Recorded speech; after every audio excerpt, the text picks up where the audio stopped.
This is my second time to give this keynote presentation to this group, and I did it last January too, and I got really motivated about doing it after reading a book that one of my mentors wrote, and it just really got me thinking about you guys and what you guys are here to accomplish and how I can help you best accomplish that as a seasoned real estate investor and as someone who kind of tries to keep up a little bit about what else is going on, not just in real estate, but in ways to kind of just keep you motivated and keep you moving forward.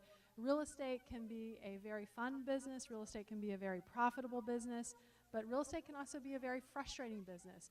And real estate is one of those businesses that people fall out very easily, and it has an incredibly high fallout rate because people just never are able to get started. In some cases, and in other cases, it's because their first deal is not always a great deal. And sometimes people lose money on their first deal, which can be a very humbling experience. And one of the reasons why I put this presentation together is really just to give you guys as good of a first start to the new year as I possibly can. I will definitely tie it into real estate investing and how that can work for you as well. But this is probably a little bit more motivational type of a presentation than I ever usually do. Most of the time when I'm up here, I'm talking about strategies, I'm talking about deals, I'm talking about marketing. So this is a little bit different than what we normally do here tonight. So if you love it, I'm sorry. But if you hate it, come back next month and we're going to do a lot of the detailed stuff like the market update, all the number stuff that you have come to expect from me. So let's get started. So I call this the New Year Launch Kit because it's your way to kind of start 2015 in a really great way. One of the things that one of my workout instructors, of all things, said to me the other day was she was asking about New Year's resolutions, and at this point, today's January the 16th, yeah? 15th. So this was last Saturday, so it was like January the 12th. So I'm not standing up numbers, that does not work. But it was January the 12th, and she said, how many guys how many of you are off your New Year's resolutions? How many of you guys have, it just didn't work out? Raise your hand, be honest. Oh, all of you guys are still on your New Year's resolution. Oh, really? Oh, really? Okay. All right. Well, one of the things that she said that resonated for me personally was just this first bullet point right here. When you talk about the things that you're here to do, when you talk about what you're going to do in 2015, what if when you talked about it you said, I can, I should, I must? Everybody say that. I can, I should, I must. I can, I should, I must. I must. I must? I must. Is that a little different than, yeah, this year I'd like to flip a couple houses? Yeah? Yeah, it really is. I can, I should, I must. And she used a yoga. I don't really do yoga, but I try to. But she called it an intention. And she said, when you're talking about these things and you're talking about your goals, you're talking about your intentions. And if you put that before everything that you do you think that's a little bit more powerful? Yes. Thank you. So it's time to get pumped up about the new year and really create a plan that's aimed at reaching your goals. And guys, having a goal of, I want to flip a couple of houses this year, that's not a goal. That is insufficient. That's probably not going to get you to where you want to go. You've got to really flesh it out, and you've got to really dig in order to get some of these things that you say that you want. Some of you guys may say, I want to do a couple deals, and some of you guys may say, well, I want to do something to quit my job. How many people are here because they want to do something to quit their job?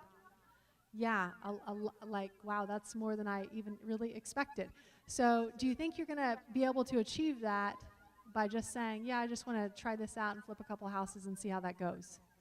The answer's no. The answer's no. So I'm going to kind of walk through some different things to be able to get there so that you can, so that 40% of you can go and quit your jobs. Obviously, it's not going to be tomorrow, but we're going to kind of talk about that process.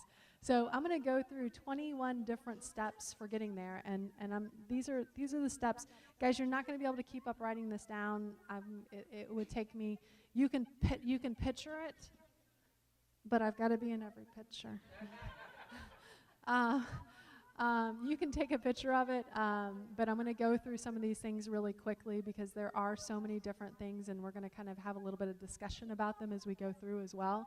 So these are the 21 different things that we're going to talk about as we go through this, and we will break them down in a much higher level of detail as we walk through them as well.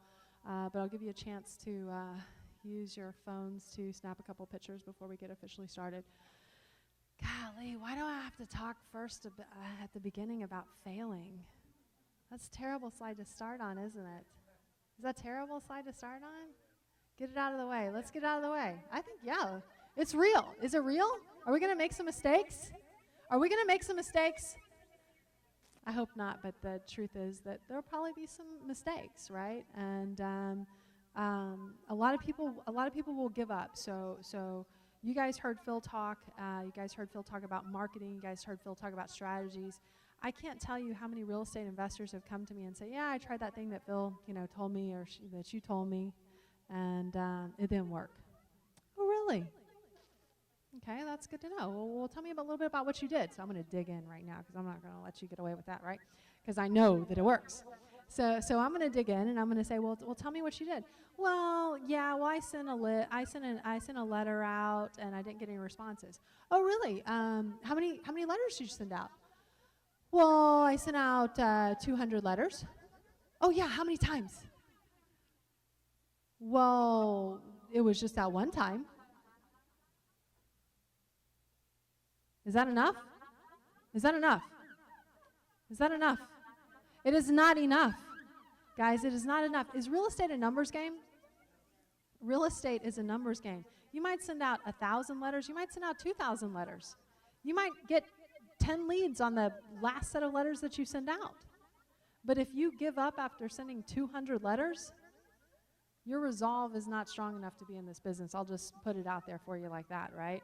But you have to continue. You have to keep going, because it's too easy to stop and just say, it didn't work.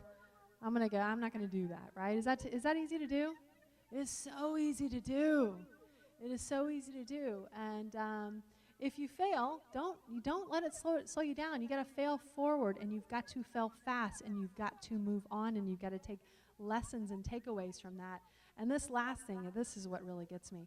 We've learned to take some personal responsibility for our actions, right? Yeah? Yes? But how many of us take personal responsibility for our inactions?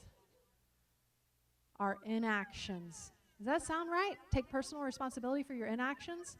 I can almost promise you that where you are versus where you want to be, that entire delta, do you think it's a result of action or inaction?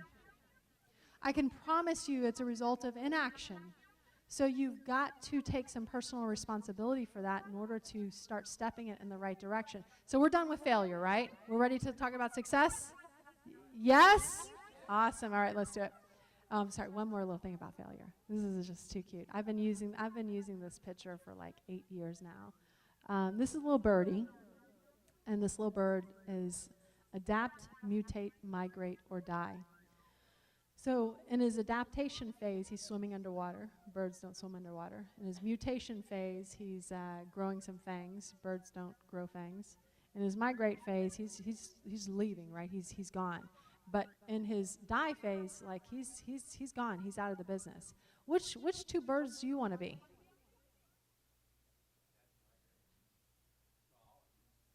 I don't want to be all of them. I want to be adapt, and I want to be mutate. Because I love Austin, Texas. So I've been in Austin since 1975, and I don't want to leave. Okay, I don't want to leave. So I'm going to adapt and I'm going to mutate so I can stay here. And I'm going to adapt and I'm going to mutate so I can stay a real estate investor when the market goes up and when the market goes down. Right? I don't want to go away. And I'll tell you, the thing that kind of hits home with me about this, and you'd ask, like, what strategies work right now, right? One of my friends and colleagues and longtime colleague, smart guy, Rice grad. Yeah, Rice University graduate, undergraduate. You too? Okay, yeah, well, rock on. Okay, so he's a Rice University graduate, smart guy, real estate investor. Market changed. Market changed. He did not adapt or mutate. He migrated. He's in Colorado right now. He's doing business in Colorado. He's doing good business in Colorado, but that's not, like, you guys want to stay here, right? Yes, yeah? Most of you. Some of you are like, I just got here because of the traffic, and I want to, like, kill everybody, and then I'll want to stay here. But until that happens, I'm open to the migrating thing. But yeah, so smart guy, really smart guy, had a very solid business, and something changed, right? Something changed in his business, and he had to decide: migrate, mutate, adapt, or die. Migrate, adapt, mutate, migrate, or die. And he ended up migrating. And that was good for him to keep that current business model in motion, right? So you know, when you ask, well, what kind of strategies do I want to use right now? Well, and I said the answer is yes, because I want to use every strategy, right? Because I don't want to have to die, and I don't want to have to migrate. So as soon as you guys realize that every deal you do is going to depend on what situation the seller is in, and you've got to adapt to that situation, right? And you've got to adapt your business strategy to what's happening in the market. Is the market a cycle? What did I tell you the average price was here in Austin, Texas? 311. Who said 311? Thank you for listening. Close, you know, but I'll give you a chance to make it up, okay? So in 1970, what was the average price in Austin, Texas? 1970. 1970. It was roughly 60, roughly 60, yeah. So 60, 311. Straight line. Straight line? 60, 311. No, what'd it look like?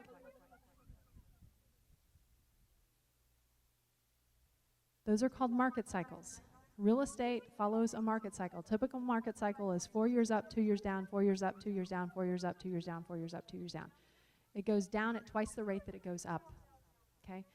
This last market cycle we've been in was 3 years up, 1 year down, 4 years flat, right? And now we're in almost 4 years back up again. What does that tell you?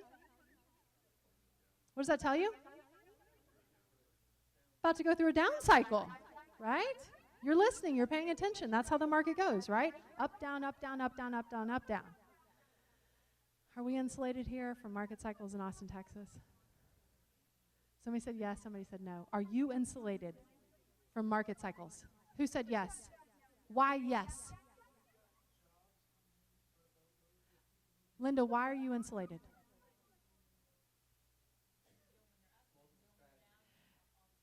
Say that again. Hold on. Stand up and say it. I can do them when they're up, and I can do them when they're down. I know all the strategies, whether they're losing money or making money. I can make money on it. Up, down, different strategies. Whether it's up or whether it's down, you're going to use different strategies. And some of the strategies when it's down, you're going to still use when it's up, and vice versa, right? But the point is, you have to learn how to use these different strategies. I told you guys at the end of the market update, as a real estate investor, you always have 1 or 2 problems. Always 1 or 2 problems. What are those problems? Pop quiz, buying or selling? What was the problem? Yes. See, you made it up. 304, 311. So now you're good. So as a real estate investor in this market, it's hard to buy, but it's easy to sell. Hard to buy, but easy to sell. You've got to have these different strategies in place for these different kinds of market cycles so that you're able to survive instead of migrate or die. So this is a quote from, so I talked about failure, now I get to talk about success, right? So now I'm really officially going to turn it over. I love this quote. That's why I'm bringing it here right now. Successful people have learned to establish a pattern of successful action. Succeeding in small things builds confidence and creates an expectation of success that becomes a self-fulfilling prophecy. Establish a pattern of successful action. Establish a pattern of successful action. What might that pattern be? Setting goals. What might that pattern be? Daily activities. What might that pattern be? Going outside of your comfort zone and taking risk. What else? Writing offers. What else? What else? What else are we doing here, guys? Networking, building our knowledge. So Linda, I'm gonna pick on you because I know you. I know. So how many networking events, real estate networking events, do you go to a week? Yeah. Yeah. Somebody said, how many do you host? Yeah, 1 to 4. So is that a pattern? Is that a pattern? Are you consistent about it? Does that help you in your business? About how many letters do you send out every week for your marketing? Between 100 and 1,000 or several thousand letters. And do you do that every week? Do you guys hear something? What are you guys hearing? Consistent activity. Are you hearing a pattern? Is that different than some of the things that we talked about initially? Yes, it is. Guys, this is a business. I hate to break it to you guys who thought like this is all fun and games. This is a real business, guys. And you have to be consistent about your business in order for your business to be successful. Yeah, absolutely. So, all right, so our steps. How many of you guys, raise your hand if you have not flipped your first house yet? Raise your hand if you have not flipped your first house yet. Okay. So keep your hands up. Now you guys are here, you're kind of like experimenting, exploring, right? Yeah, seeing what this is about. Yes? Yes? How many of you guys have decided like, hey, I want to be a real estate investor? Like, I'm sure. Leave your hands up if you're sure. Take your hands down leave your hands up if you're unsure about this. Like, no, I'm just, maybe, yeah, maybe, yeah, maybe. Okay, we'll take care of her by the end of the night. Okay, so first thing you need to do is you need to make the decision. So you're in your exploratory phase. Good. And I'm sure a lot of you guys are also in your exploratory phase. Just don't want to, oh no, it's too much work. Yeah. So I know a lot of you guys are in the exploratory phase, and you have to just make the decision. Is this something I want to do? Yes or no? Is this something you want to do? Yes. Yes or no? Okay, about 3 of you. Good. Let the record show that there are 100 people in the room. So first off, you need to figure out what you want to do. And it's important to establish something that you're good at. Are you good at this? Do you think you're going to be good at this? You think you're going to be good at this? Who's worried? A couple of you guys are worried. What worries you, Mike? Mark?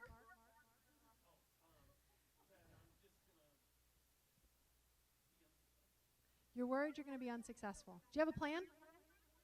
Be honest. No plan. Is Mark going to be successful with no plan? I don't think so either. So Mark, you need a plan, right? Unless you just kind of, this is something you just want to do a house or two a year. I mean, you don't necessarily need a plan for that. You just need to kind of hang out and buy a deal from somebody else who maybe has a plan. But if you've made the decision, like I want to be a real estate investor, is that a good first step? That's a first step in really anything that you do. Now, do you have to know everything to do this job? Yeah? Do you have to know everything? But who do you have to know? People who know everything, right? So that brings us around to this quote by Thomas Edison, right? Genius is 1% inspiration and 99% perspiration. 99% perspiration. What defines perspiration in this business when you're getting started? What kind of action? What kind of activity? Getting leads, doing marketing. What else? Making offers, finding houses, education, right? Networking. But you don't have to know raising capital, good. But do you have to know it all? You don't. You don't. But do you have to take dramatic action all day and all night? All right, so you make the decision.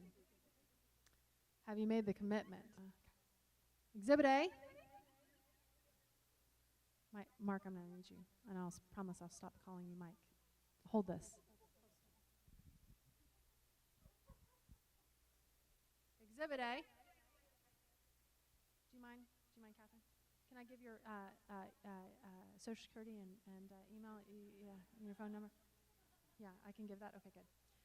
So this is Catherine's notebook. This is your real estate investing notebook, right? Today is her first day of notes. Yes, give her a round of applause.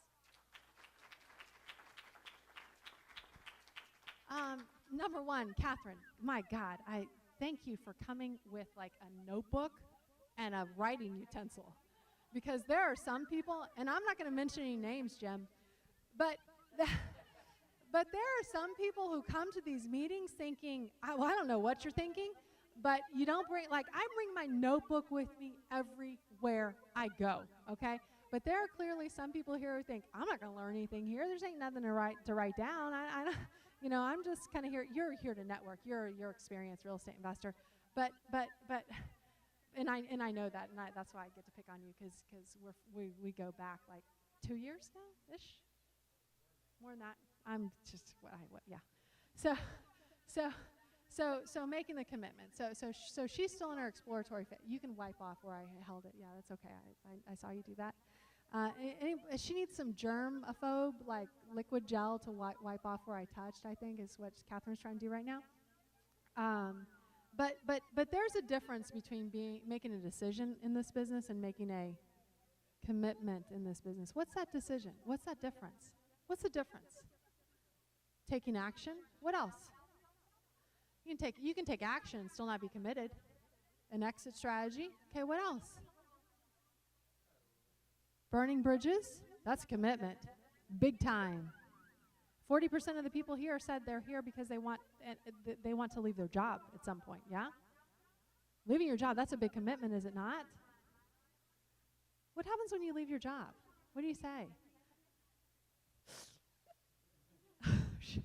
What did I just do? Right? What did you do? You made a commitment. You made a commitment to another life. Is that hard to do? It is. It is. So a commitment is very different from just making a decision. And it does take some saying goodbye to the past, and it does take you. You need to stop rehearsing the past, right? The things that went wrong. A lot of times we're held back by just thinking about how life was unfair to us or the things that have been wrong. Do motivated sellers care about how life was unfair to you? Yeah, they don't give a crap, right? Life is unfair to them right now, and they want you to figure it out and solve their problem, yes?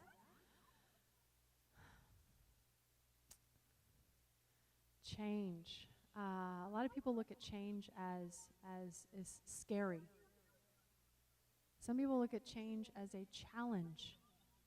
Some people look at change as an opportunity. Is change an opportunity for you?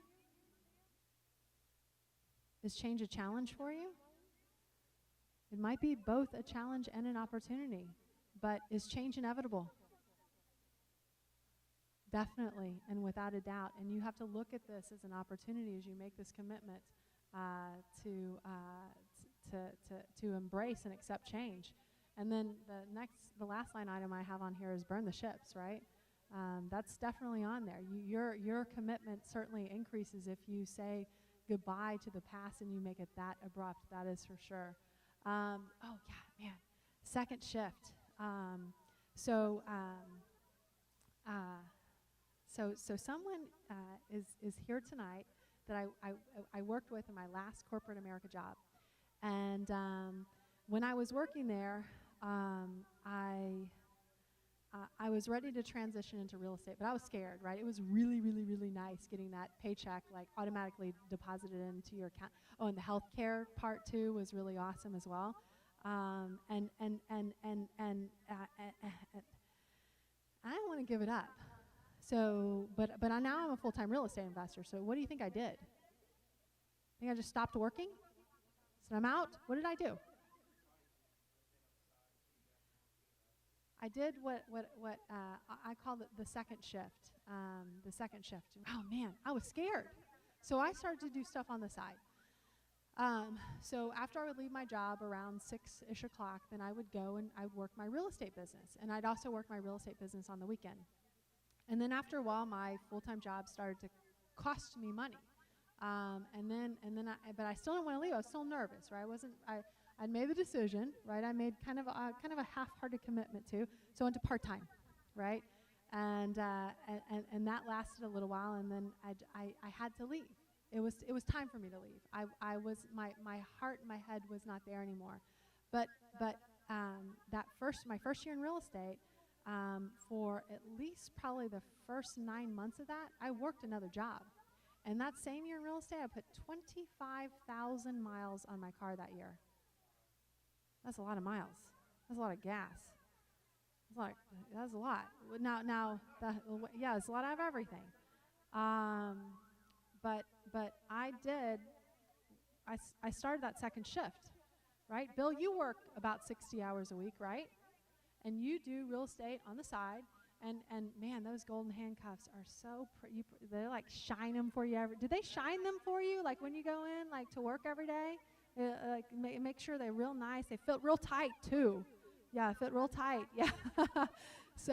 So it's hard to let go of something that has become so normal for you. And for some of us too, it's, you've got that, like your other half. Sometimes your better half, sometimes your worse half. But sometimes that other half is saying, oh no, you're not quitting that job. You're not doing this real estate thing. Is that helpful? It may be grounding, right? It may be helpful. It may be grounding. It may be like, let's really think about this. Like it's security, right? It feels good. But in the meantime, if you've made this decision and you're not ready to quit your job, which I'm not recommending to any of you, quit your job, except for Bill. We know Bill is this job's really costing Bill money, but we don't want Bill to quit. We sincerely want Bill to get fired because he's going to have a nice little payout at the end. So that's what's keeping him there as well. But if you're not ready to quit, starting that second shift, I mean that's where you're going to make this happen, and starting that second shift will make it easier for it to go from, yeah, I'm kind of checking this thing out, to, yeah, I've made a decision about it, to, yeah, now I'm committed to it, right? Now I'm committed to it. Now in some cases I can see where my job is costing me money to stay there. Oh man, the last thing on this slide, the stop doing list. What are you doing right now that you should not be doing? What are you doing right now that you should not be doing? Somebody just share. It's like Oprah, except there's no presents under your chair. There's no like trip to the Bahamas, or I don't know what she gives away. But what are you guys doing now that you should not be doing? Bookkeeping. So that's a good one. So Jana, you were at my house with William, the architect, the other day, and we were talking about this project we're gonna build.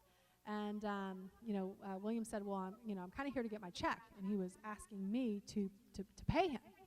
And I said, "Well, that's great, William, but the person who cuts all my checks, she only comes in on Wednesday. Can we wait? Because I don't want to log into QuickBooks. I don't want to put the check into the printer and hope that I put it upside down, and it goes through the thing and it prints on the right side. I don't want to do that. I don't want to do that." Okay, so I have said, so now I have to say to everyone who asks me for money, of which there are a lot of people, but for everyone who asks me for money, sorry, we only cut checks on Wednesdays, because that's the day that my bookkeeper comes in and works in my office, right? So now, it sucked at the beginning, like everyone was like, oh, shucks. I asked, on Wednesday at 6 p.m., I'm not getting that check. No, you're not. We're going to wait until the next Wednesday. And that was something that it was tough to initially do.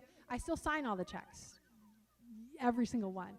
But I don't cut them, right? I'm not, figuring all that stuff out because it's something that now how much do you pay a bookkeeper? Somebody said too much. Bryce, was that you?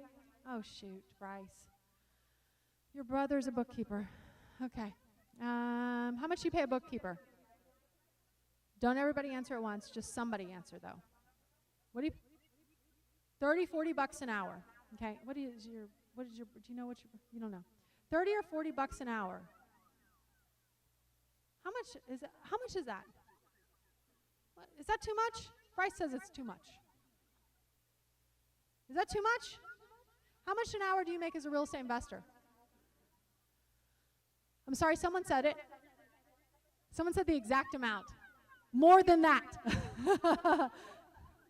Someone said the exact amount. More than that. Okay? When I was the chief bookkeeper and the chief dishwasher and the person who was like cleaning out a house, right? How much was I making an hour? I was making minimum wage, right? Did I put that on my stop doing list? Yes, I did. Yes, I did. I don't want to do any bookkeeping. No, thank you. I want someone else to go and run that report for me. What are some of the other things we're doing that need to go on our stop doing list? Of things that I don't do anymore. It's long. Cleaning, cooking, lawn, laundry, washing car, Facebook, email, Netflix marathons, working on things I'm not good at, grocery shopping, news, sports, bookkeeping, spending time with negative people, Target, Costco, hitting the snooze button, online shopping, procrastinating, chauffeuring kids, video games, property management, showing houses for hours and running comps for other investors. Is that good? Is that a good list? What's on y'all's list? Should be all that. Should be all of that. Because, should I get a slide? Okay, I'll say it instead. Well, I want you guys are going to have your own things, right? You guys are going to have your own things. But just to be clear, I'm spending way too much time on this, but just to be clear, like some people will say, well, I garden every Saturday. What am I going to say to that? What? Hire a landscaper. What am I going to say to that? What am I going to say to that? Oh my gosh, if it's cathartic for you, if you love it, do it. Like this business, what I'm standing here teaching you is not so you can do more things that you hate, it's so you can do more things that you love. Truth. For the last 2 years in a row, I did not put up my Christmas tree, decorate my Christmas tree, or take down my Christmas tree or any of my Christmas decorations. I hired someone to do that for me.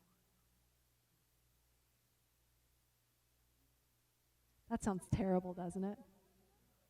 Yeah, my son and I, we just went like this on the last one.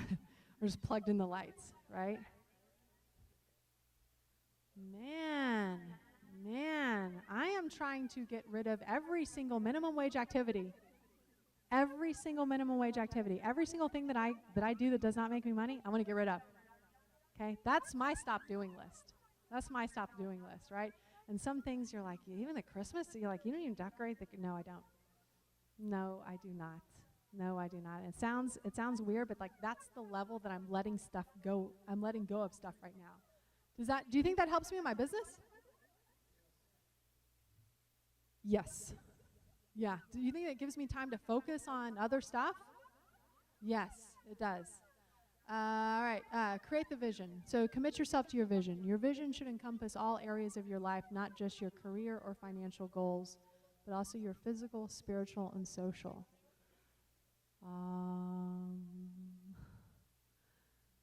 Is that important? To some people it is. To some people it really is. Like they've got to make this all-encompassing. Not to everybody though, but for some people. But what I will say though is, above all else, just be passionate about it. My brother and I are very, very, very different people. My brother, he's married now and has a kid, and he has another one on the way. But before, like 2 years ago, and actually how he met his wife was he met his wife on the Aleutian Islands, and what my brother would do is he would work for 3 to 6 months, and then he would go on vacation until he ran out of money. That sounds, someone said, yeah.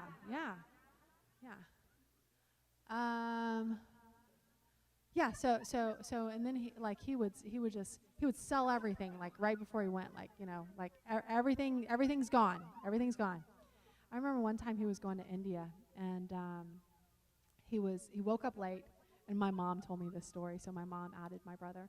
Well, so he had not done all of his laundry the night before, so he, like, put 5 socks in his bag. Not 5 pair, but 5 socks. Didn't know those could be reunited. Yeah, so this is different than me, right? Different. But passionate about what he did, right? Above all else, you have to just be passionate about what you do. You have to love what you do. Otherwise, you're not going to have any fun with it. Otherwise, it's going to be a job, right? You have to love what you do. And, for some of you, it may be real estate investing. For some of you, it may be something different. But you've got to use that to create your vision. And you've got to commit to your vision. And you can't let your current circumstances dictate your future. A lot of us kind of feel like, man, well, this happened to me, and that happened to me, and this happened to me, that happened to me. And that's why I am where I am. And that's why I can't go any further. Guys, I grew up in Dripping Springs, Texas, the absolute land of opportunity. And when I grew up out there were 688, the population sign said 688 people.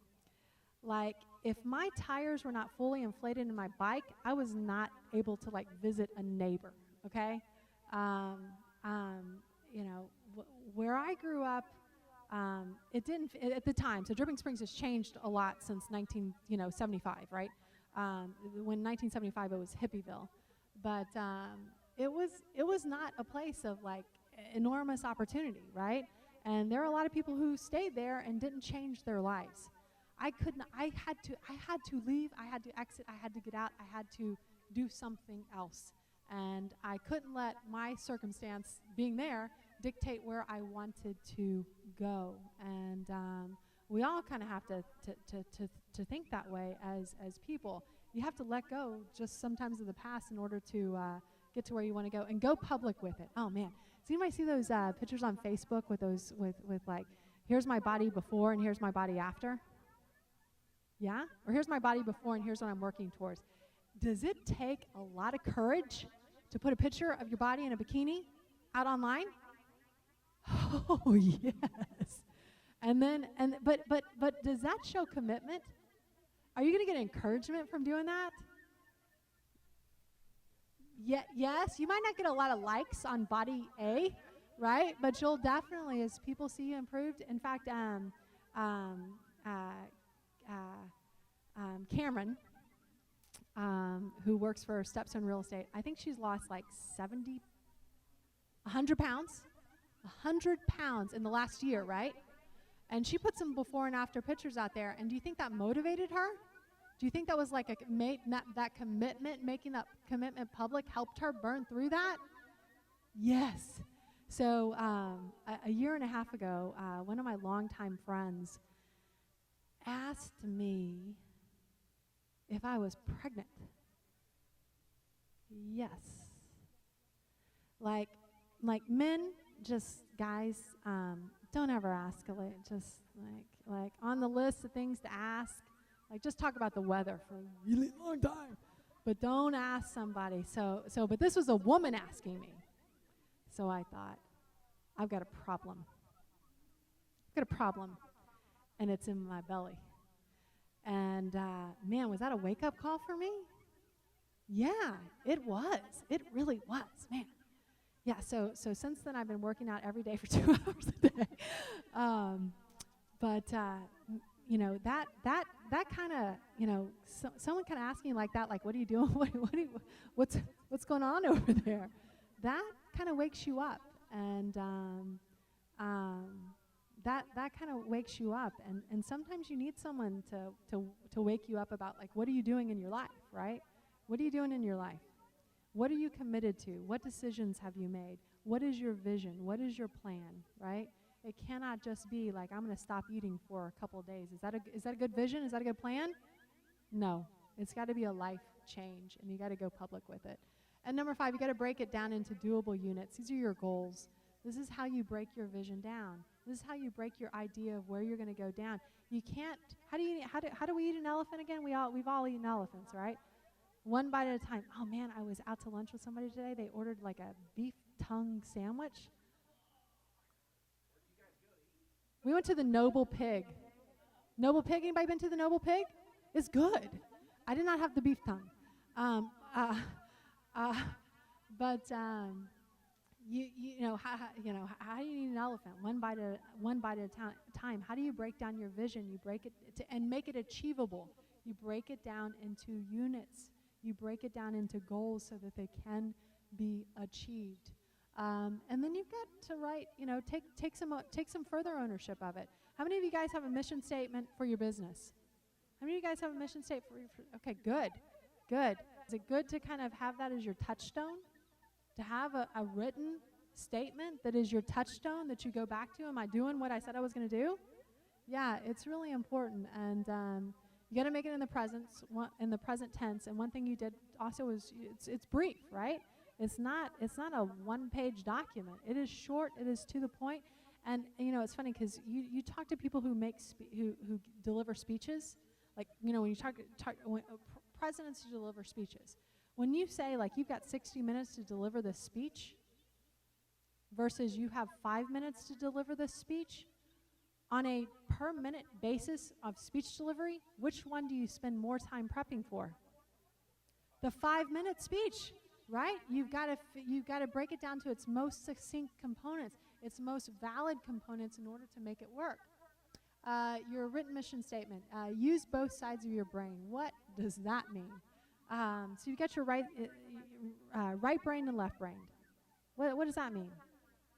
If you're a left brainer, raise your hand. If you're a left brainer, raise your hand. If you're a right brainer, raise your hand. If you are a no brainer, just don't even listen. Nah, forget it. I'm a left brainer. Okay. What are some signs of left brainers? Analytical, right? Run life by the numbers. What are some signs of left brainer?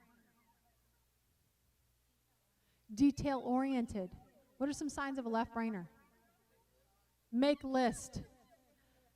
Check. Oh, that felt so good. Yeah. Methodical. What are some signs of a right brainer? Creative. What else? Visionary. Big picture. Expressive. What else? That's pretty good. Emotional. Driven by your emotions. Yeah, I think that's pretty fair.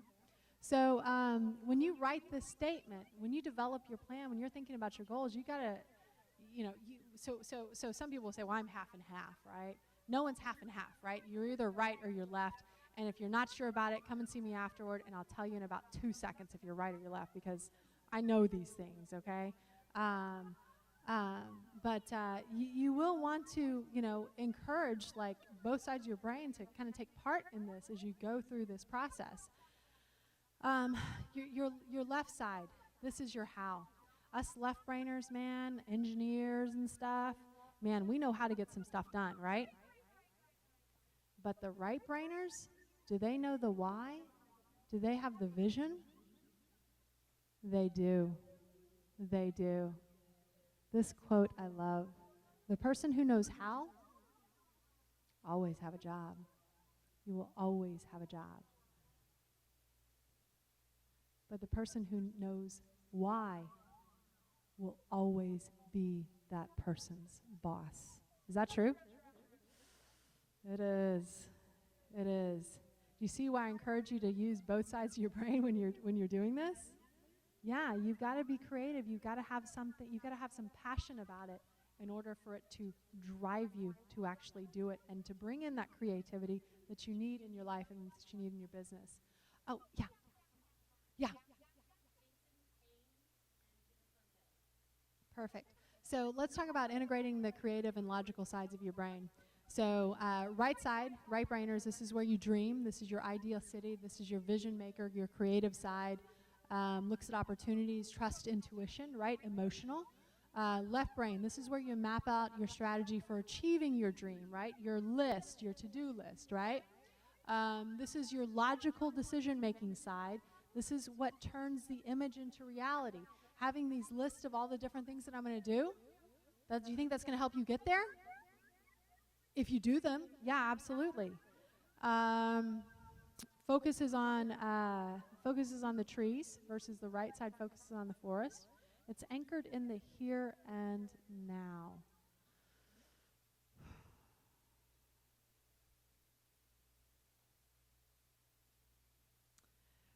Right brainers are great at starting stuff. Yeah? Right brainers sometimes get taken into shiny penny syndrome, right? Where they're chasing multiple things. Left brainers, hard to get you started to do anything. But once you get started, you're going to finish it. Is that right? Yes. Yeah. That's how these two are different, right? So having the right brain is good for you just to get started and just to take off. Having the left brain is good for things getting done and bringing things to completion. And that's why I say you've got to bring in both of these components as you develop your plan. Okay, so translate your mission into goals. So these are the doable units that you will achieve along the way to fulfilling your mission. And I put this little thing in here, and it just happens to be the exact same quote that was on slide number 4 about success.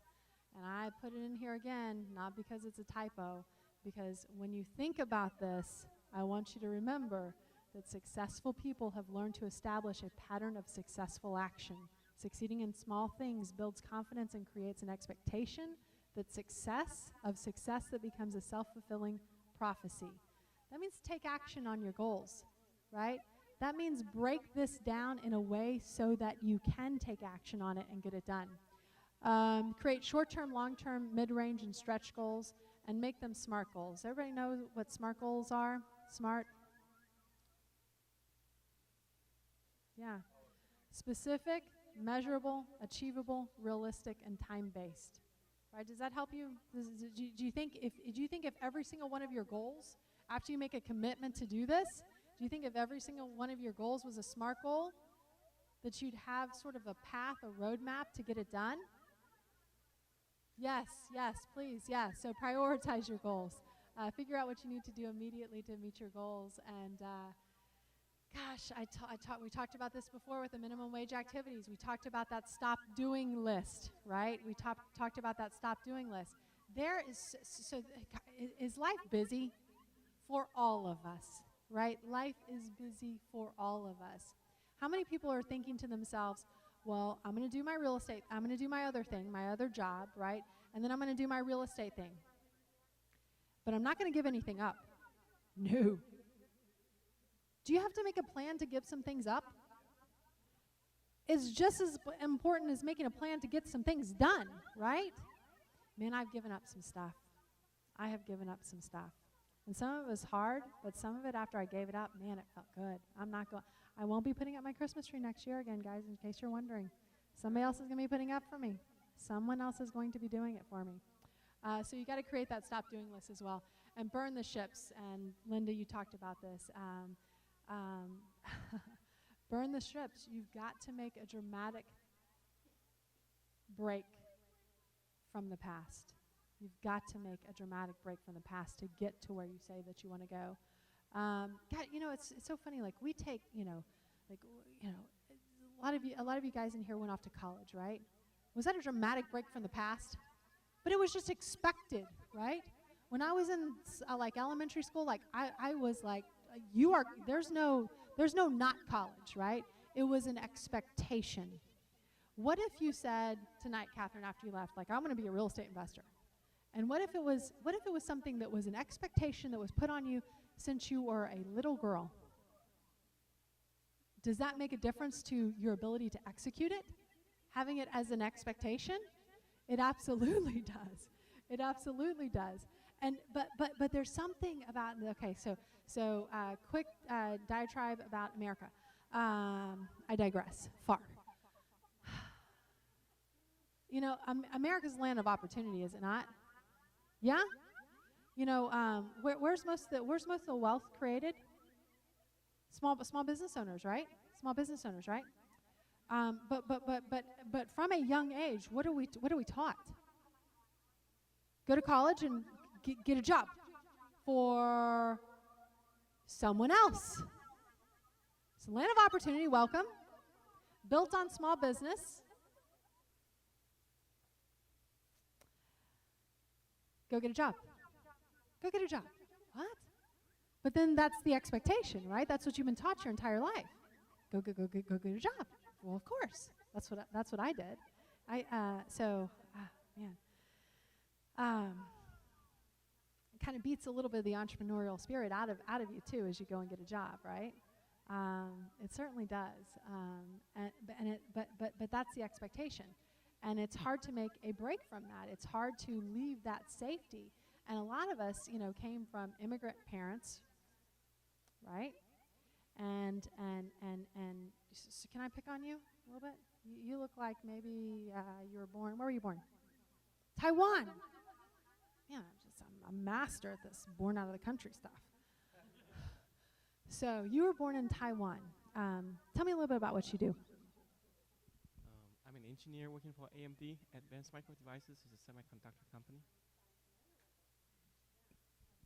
Because the last company I worked for was called Legerity, and we were a spinoff of AMD. But were your parents entrepreneurs? No, they work for somebody else. Oh, interesting. Okay, what are you teaching? Do you have kids? Still single. Ladies, Taiwanese engineer working for AMD, Advanced Micro Devices, for those of you guys who don't know, and everyone in here knows, by the way. But just in case, so single man, second row, wearing glasses, white sweater. Networking event later, and you can meet him. Okay. So here's what I find. I was hoping you'd tell me a little different story than that, but you know what? I'll make it up as I go. So a lot of times we see immigrants come to the United States. And what do? They go work for somebody else? No, what do? They work for themselves and they start their own business. Is that right? Any immigrants in the room who started like that? No, none. Okay, that's what I've seen, okay? But what do they train their kids to do? Go to college and get a job. So I'm going to come here. I'm going to start my own business. I'm going to make my own life for myself because I want to put my kids through school, because I want to get my kids. What happened? What happened there? Something magically incorrect happened there. But it happens all the time. It happens all the time because of that safety. Because is America a great country? Oh man, America is a great country. Even the poorest among us, what do they have? Flat screen TVs. Yeah? Yeah, I'll tell you, when I was working in corporate America, our department, we adopted a family for Christmas. And this was actually right after I got out of college. And right after I got out of college, my TV was this big.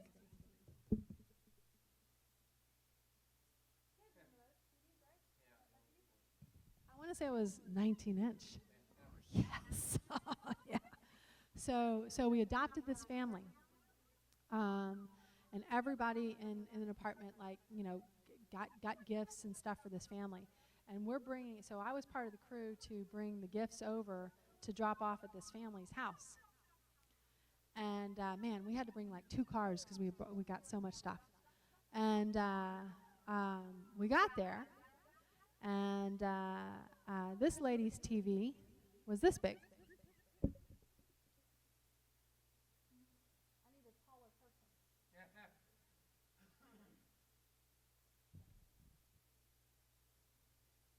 even the poorest among us have flat screen TVs today. Does that make you say like, oh, today I'm going to get out of bed, I'm not going to turn on that big flat screen TV, and I'm going to go and make a change in my life? Or I'm going to watch Judge Judy because like she's an entertaining lady, right? The status quo is too damn good in this country. Is that true? The status quo is too damn good, and it's hard for us to make a break from that to go and do something that we want to do to improve our lives. Is that right? Is it? I think it is. I think it is. And it makes it hard for us to be the nation that we were kind of built on, right? The people getting out there and taking chances, and people, sacrificing. These flat screen TVs are freaking killing us. But you have to make a dramatic break from yourself, because a half-hearted commitment will end in disaster. And you have to be at the point where you say, no, the status quo is absolutely not good enough. How many of you guys have said that? How many of you guys have said, like, I am here tonight because my status quo is not good enough? How many of you guys are going to take action tomorrow because your status quo is not good enough? How good is your status quo? How good is you in the purple? What's your name? James. How good's your status quo? Be honest. It's not good enough. But is it comfortable? It's comfortable. It's so like that bed, cozy, yeah? But you want more. What drives you? What's your passion? What's your why? Stability. Okay? That's not enough, my friend. Is stability enough? Is stability enough passion and stability enough why? Is it? No. Freedom? What do you mean? What kind of freedom? Time. Financial freedom. Stress-free abundance. Stress-free abundance. Doing the things that you love to be, yeah. That's not enough of a why to get you out of that cozy bed, right? To make you turn off that flat screen TV. Is it? No, it's not. Rethink that, my friend. Rethink that. Your why has got to be stronger for you to get out of bed and for you to do this business. Is that true? Is that true? I think it is. You have to have something driving you, something that's like burning you up inside. We talked about burning the ships, right? Would that drive you and burn and make you take dramatic action? Because being comfortable, that's not going to make me take that much dramatic action. But like, if I don't do this, then I'm down here. But if I don't do this and I'm here, right? Not enough to take dramatic action. So find out what that is. Until you let go of the past, and until you burn the ships, and until you take dramatic action, until you make a commitment to it, and until you have a strong why, everything you do will have a tentative quality to it. And tentative, that's pathway to success, right? No, it's not. It's not. All right, burn the ships, but don't be stupid. So we talked about quitting the job, right? There's only one person in this room that I would even consider telling to quit, but we're still waiting on Bill to get fired. But for most of you guys, I would say do what first? I would say, work the second shift first, right? I would say get rid of the things in your life that are slowing you down. That's what I would do first before I went out and quit my job, right? Because I don't want you guys to have that experience unless you're someone who, like, I have to be this low before I'm driven to get that this far up. And some people are like that. Like, some people are driven by fear and lack of anything, and some people are driven by, it's just that fire is in that gut and it just burns. And that's what drives some people. Whether you're driven by fear or lack of opportunity, or whether you're driven by challenge, figure it out and figure out what that why is, so that you can take dramatic action. The familiar offers safety but little opportunity. Is that true? Did you get that? Okay, so the familiar offers safety but little opportunity. Feels good, not bad. Feels that flat screen TV looks good on the wall, right? I keep harping on that. All right, let's see. Oh yeah, manage your risk. So one of the things our business coach, Nito Kubain, taught us is that we've got to do scenario analysis for everything we do. Okay, we need to look at the best case, we need to look at the worst case, and we need to look at the most likely case. As a real estate investor, what case do we look at? As a real estate investor, what case do we look at? We look at the best. We look at the best case scenario, right? Because that's where like the dreams happen. That's where like the stars happen. That's where all the big money comes in, right? But that's not always reality, right? Even in a market that's going up like crazy, like this market is, right? Sometimes the best case scenario just doesn't really necessarily work out. Why do you need to look at the worst case scenario? Why do you need to look at the most likely case scenario? Listen, a lot of real estate investors will tell me, oh, I want to do this deal, I like this deal, but if I go in and I look at it, sometimes I'll say, well, I think you've underestimated your repair costs, and I think you've overestimated your what the property will sell for, your ARV. And based on my numbers, right, the worst case numbers, if you do this deal, you're probably going to lose about 10 grand. Anybody ever lost 10 grand on a real estate deal besides me?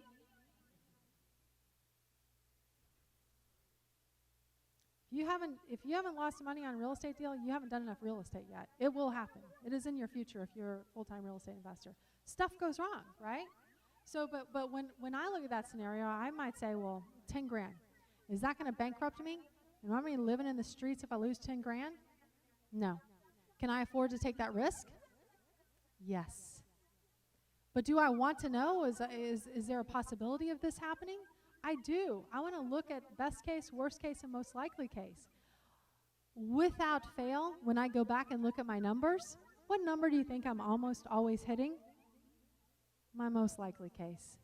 Guys, but you have to look at all cases because sometimes things go terribly wrong, do they not? Water heaters like to explode in the middle of the night when you're not home, and they're on the second floor, and they like to flood the entire house, do they not? Yes. Does stuff happen? All the time. All the time. You have to be prepared for that, and you have to understand that risk and understand that reward. As a real estate investor, I will take a low risk for a low reward, and I will take a high risk for a high reward, but I will never take a high risk for a low reward. And I see a lot of new real estate investors who will take a high risk for a low reward, who will say, I just want to kind of feel what this would look like, and I just want to get the experience. That experience was not good. I can promise you, if you are investing and starting out and saying, I just want to do this for the experience, that means you're going to lose money and you're going to lose time, and that's going to hurt, right? That's going to be painful. And you really need to understand what you're really expecting and what you're really looking at. The thing about real estate investing, so I've been investing for 11 years. I learn something new every single day as a real estate investor. So what you learn on one project may or may not convert to what you learn on that second project. So don't think that you want to take a high risk for a low reward and think afterward you're going to know everything about real estate investing, because I promise you, you are not. Okay, I had a deal that was held up right before Christmas, and this was something new that I learned as we ordered our survey. It was a deal we did in Fort Worth, and it was cloudy that day. What doesn't work when it's cloudy? Solar. What else does not work when it's cloudy, according to the surveyor? GPS. So you remember when you were in school and like they said, well, we're going to write out this math problem and we're going to do it by hand. And then after I drive you crazy for a day showing you how to do it by hand, I'm going to show you how to push 5 buttons on your calculator and you can do it by calculator. But you still learned how to do it by hand? Yeah? So this guy, my surveyor? Yeah. So my closing got delayed. So yeah, you've got to understand and analyze your risk, and you got to know that real estate is something that's constantly changing, and you will always learn something new in real estate. Take time to plan and prepare. So I got to see a speech by Rudy Giuliani a few years ago, and he said for every 1 hour that he spends in the courtroom, he spends 5 hours in his office preparing, because he wants to be prepared for every single thing that happens. And sometimes when you go into a courtroom, you expect that it's going to go like this. Sometimes it starts like this and then goes over here. So if you spend more time preparing for those contingencies, you think you're going to be more successful when you're out there and you're actually faced with it? The answer is yes. So a good plan as you take time to go through this will, oh man, this is so good for people who are doing this business together as a family. So a good plan will specify actions, will set a timetable, and be a little bit flexible, right? For the GPS, for the cloudy GPS thing, right? So you've got to kind of focus and go through that. Let's see, I'm going to skip this one real quick. Okay, not skipping it. Photo op. Number 13, and I'm going to talk about working this business as a family as we go through this, because how many of you guys in here are thinking, I'm going to add a spouse, a child, a friend, or a business partner to your business, to your real estate investing business? Okay, I think I count like 6 people. Wow. Okay, all right, we're going to get to that. So identify and understand your obstacles. Don't overlook your obstacles in your planning phase and goal setting phase. Understanding them early on will allow you to create contingency plans. But sometimes, you can spend all day identifying obstacles and identifying roadblocks, but sometimes just get out there and do it and ask for forgiveness later. I do a lot of asking for forgiveness. Sometimes that helps and sometimes it doesn't. But especially during the permitting process with City of Austin, I sometimes try to ask for a lot more forgiveness after the fact. Although I heard through Bill that the city's implementing a program where the neighbors get to turn in their other neighbors for unpermitted work. Did I hear that from you, Bill? No? I recently heard that. So anyway, so sometimes you might want to go ahead and start something and ask for forgiveness later. Now, have I done work unpermitted and gotten red tagged and been forced to stop? Yes. Was I willing to take that risk? Yes, I was. Was it a calculated risk? Was it a low risk with a medium reward? Yeah, it was, because I didn't want to wait 2 months for the city. Okay, so develop strategies to meet your goal. You've got to have tactical strategies. You've got to have your to-dos. You've got to have your checklist. But you also have to have your not to-dos, right? You got to have that stop doing list as part of some of your to-dos. So your strategies, and this is where it's really good for people who are doing this business with partners or with family members. And I got to tell you, there are so many real estate investors who come into this business and say, I'm a lone ranger.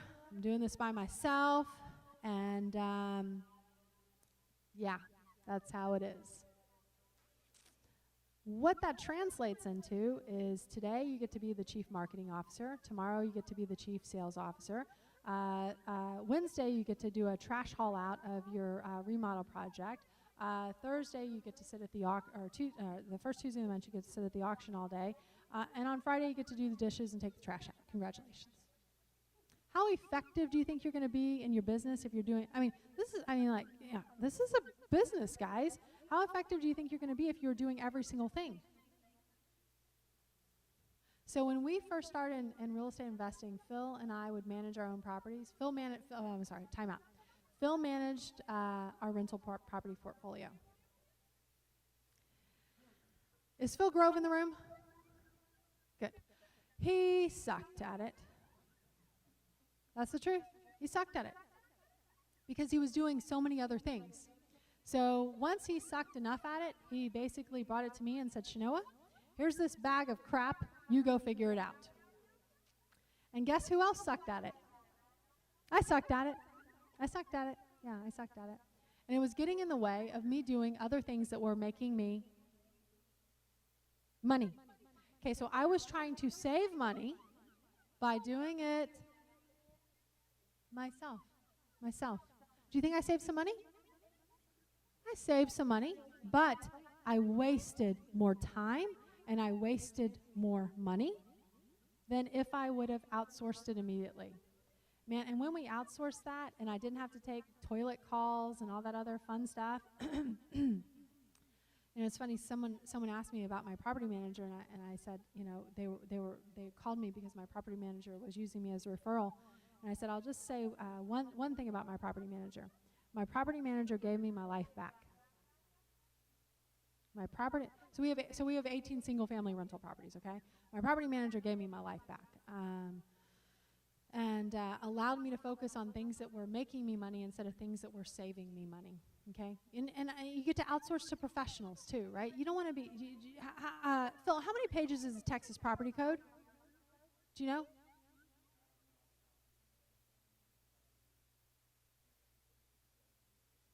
I think it's over like 100 pages long. And then there's things like stuff like normal wear and tear. And then they try and go into a lot of detail to describe what normal wear and tear is, right? So when you're giving somebody back their deposit, and how many, Phil, don't answer this question. And how many days do you have before you have to give the accounting and the deposit back to a tenant who leaves?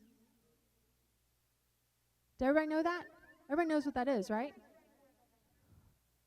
Everybody knows about normal wear and tear, right? Everyone's read the 100 and some odd pages of property code, right? Everyone knows how to go to the JP and go to the courts and evict somebody, right? Everybody wants to have that as part of their curriculum vitae or whatever you call a resume when you're not calling it a resume, right? Yeah? Yes? No! No! No, it's awful. It's terrible. So I had the bag of crap for a while, the property management bag, and then I outsourced it to somebody who did it better than me. And do I pay for that? Happily. Happily. It gave me my life back so I can focus on what? My marketing, my other businesses that are making me money instead of focusing on things that are saving me money. Right? That's what we're talking about with the bookkeeping, right? Focus on things that make you money and not on things that save you money. Do you think that's a recipe for more success? I think so. I think so. How did I get off on that tangent? I do not know. This is how. Yep. All right. So this is so. No, it wasn't things not to do. It was. Many of you guys said I'm not working with a partner. I'm kind of solo. I'm on my own in this business. Guys, you will make so much more money if you partner up with somebody else. Even just one other person to take on half of this stuff, so that you're not taking out the trash and doing a trash out, and doing the property management, and doing the remodel, and doing the marketing. Because I promise you, what you will let slip if you try to do it all, what's the first thing you let slip? Your marketing. What's the most important part of your business? Your marketing. Yeah. You guys see how these things kind of go together? All right, so for those of you guys who are working with a team, which you should be, when you talk about your different strategies, and this is just even breaking out your team basics, they need to specify the actions that need to be taken. They need to specify the persons who are going to be taking those actions. They establish a timeline for those actions, a deadline, and a criteria for determining whether or not the actions have been completed satisfactorily. Okay. We've got some people we know in Dallas that it's like an 8-headed dragon, and they have partnered up, right? They're kind of a family business, but no one's really heading this 8-headed dragon, and as a result, not much is getting done because they haven't broken it down like this. And there's no one in there who's strong enough to actually be able to break it down.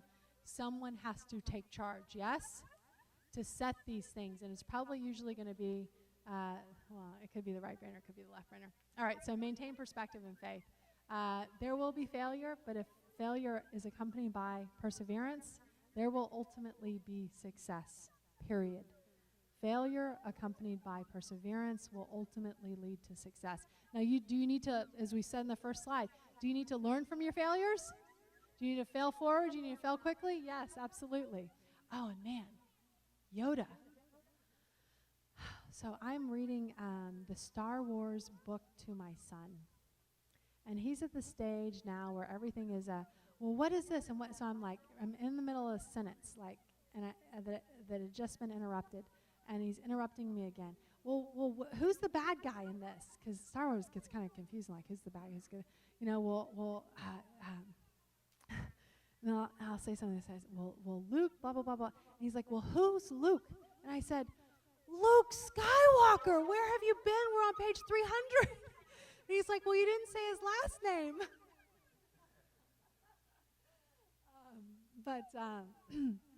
I got to read some Yoda quotes as part of going through this book with my son. And one of the quotes that you guys need to adopt from Yoda is, try not. Do or do not. There is no try.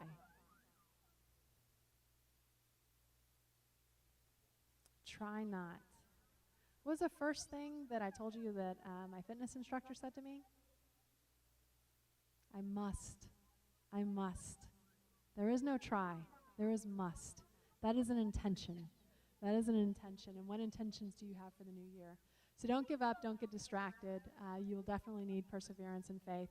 You know, it's funny because some of the people in this business that we've coached and worked with, I remember one partnership that we coached, and like the first week out of the shoot, they started marketing. They got a deal. It was a great deal. Like they made $60,000 on that deal. And then 2 weeks later, they got another deal. It was a great deal. And they made another $60,000 on that deal. So what did I have to tell him?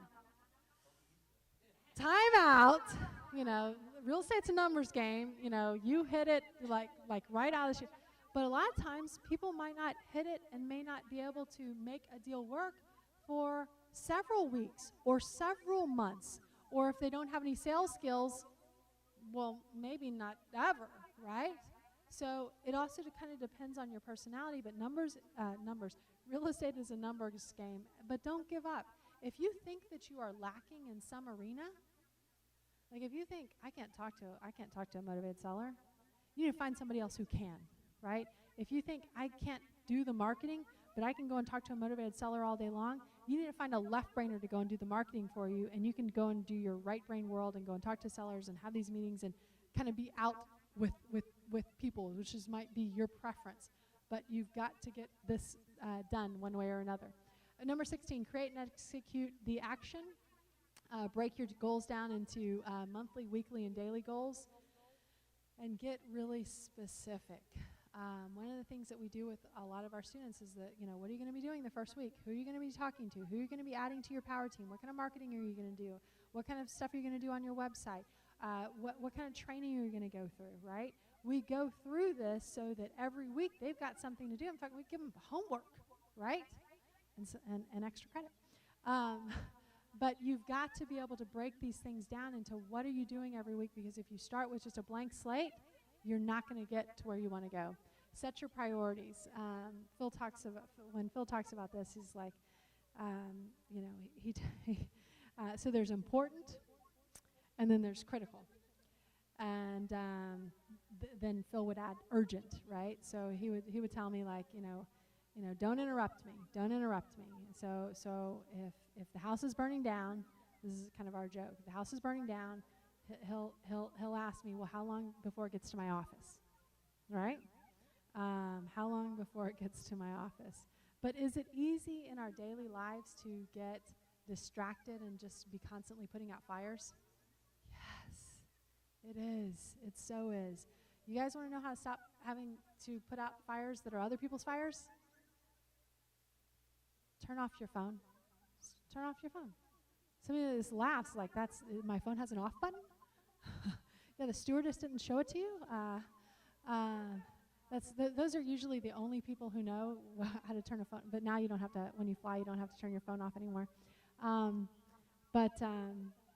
You do need to stop putting out fires so that you can focus on your goals. It is too easy. And I mean, I talk to so many people who have trouble setting boundaries. who have trouble saying no, who are always there for everybody else and not working or focusing on their own goals, their own life. One way to stop doing that is just turn off your phone for like 3 hours a day. Just try it one day. Try it 1 hour at a time, right? You won't implode, okay? You won't, I promise. But you know, I used to answer my email from 6 a.m. to midnight.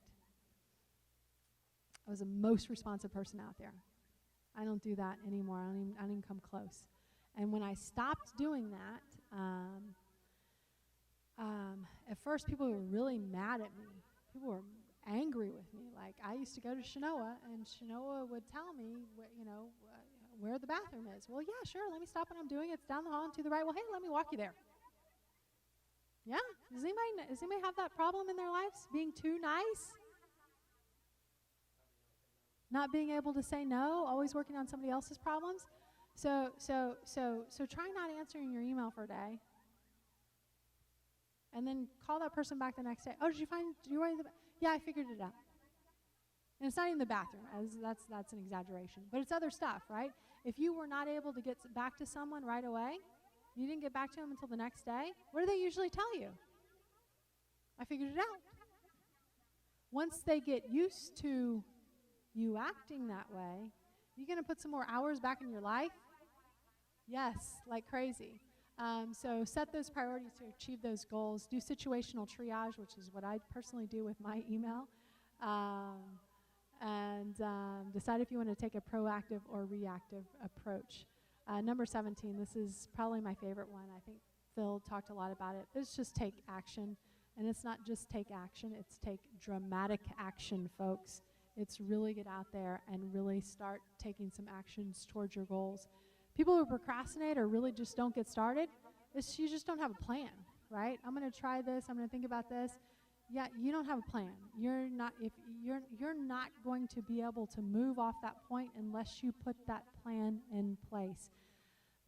Man, we plan. I feel like, and so I'm a left brainer.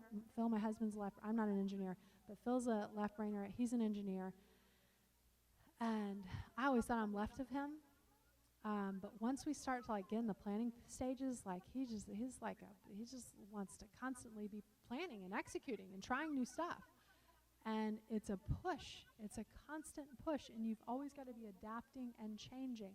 But you do have to be aware as you take action, you don't want to do everything in yourself. It is easy to feel like this is a Lone Ranger business for me. If this is just a Lone Ranger business for you, you're not going to go as far as if you partner with someone else. That's when you start doing more deal flow. That's when you can start fanning out and doing a lot more for sure. Okay. This is one of my favorite slides. It has one of my favorite sayings at the bottom of it. But after you take action, you will need to test and adjust your action plan, right? It may not work the first time, right? You may have to tweak it a little bit. You may have to, change something that you're doing in your marketing so that you get a higher response rate. And once you act, learn, you're testing, right, and adjusting after you test. Once you find that set of right actions, once you find that set of right marketing, you bring the boom. What does that mean, bring the boom? You spent $500 to do your marketing. You got 5 solid leads. It costed $100 a lead. Now that you've figured it out, you want to spend as much money as possible on generating those leads, especially if you're able to turn those leads into deals and dollars. Once you find the marketing that works, that's when you need to do it like crazy. Bring the boom. So number 19, achieve your goals and relish in your achievements. Stop and smell the roses. It's funny, as a real estate investor, and you have been investing for how long? Yeah. 23 years. One thing that is really hard so me as a real estate investor, when I look at my fix and flip account, my fix and flip company, it's kind of like billionaire, bankrupt, billionaire, bankrupt, right? Because real estate's one of the most capital-intensive businesses there are out there, right? And as soon as you get one deal, you want another deal, and then you've got all of your money out in deals, right? And even if you look at that and you're like, oh, I know I'm going to make $80,000 off that deal. Worst case scenario, I'm going to make 70. but then you've already got that money invested in another deal. Is it kind of hard to take a little break and celebrate? The other thing that I do was when we take a break and when we take a vacation, and I'm crazy like this. I have to, wherever we're going, I have got to figure out a way to write this off. But Shanoa, it's Christmas. I don't care. We need to have a meeting with somebody, somewhere, at some point, and we got to hit the IRS guidelines. Go. So I'm not going to go anymore about that. So I'm not cheap. I'm value driven. But the truth is, I'm really cheap. So, so you got to take a break. And after you take the break, though, what do you need to do? This is time to get back to work. This is time to set the next goal. This is time to go through the recommitment phase. And I know, like with Phil, he is absolutely dedicated to this. You know, once he finds something that works, not only does he want to bring the boom, he wants to like bring the boom like everywhere else. And he is very focused on setting that next goal and achieving that next goal. Because what I can promise you about this business and about anything you do in life, man, those competitors, those other investors, you all are always at your heels, right? And guess what? Your customers, right, these motivated sellers, they always want more, right? So you've always got to continue to improve and set that next goal. And finally, embrace change. It's part of life, and you must see change as opportunity and focus on re-education. Never stop learning. I do a market update every single month for 4 different real estate markets. I do one for Austin, Houston, Dallas, and San Antonio. And do you think I do it just for you guys? Yeah, I'm a generous lady, right? Think I do it just for you guys? No, well, who do I do it for? I want to know when the market's changing, right? I want to know when the market's changing. And I don't want to be surprised when the market does change. When I see my months of inventory go from 2.4 to 3.4 to 4.4 to 5.4, I know what's coming. And I want to be able to adjust. Because is the market always changing? Yes. Sometimes you don't feel it until 6 months after, right? But the market is always changing, and you have to adopt. You have to be a student of the market. That's one of the things that Phil and I have adopted in our real estate investing life. We've been in up markets, we've been in down markets, we've been in flat markets, and you have to continue to re-educate yourself. Look for new strategies. Look for new ways to be successful in this business.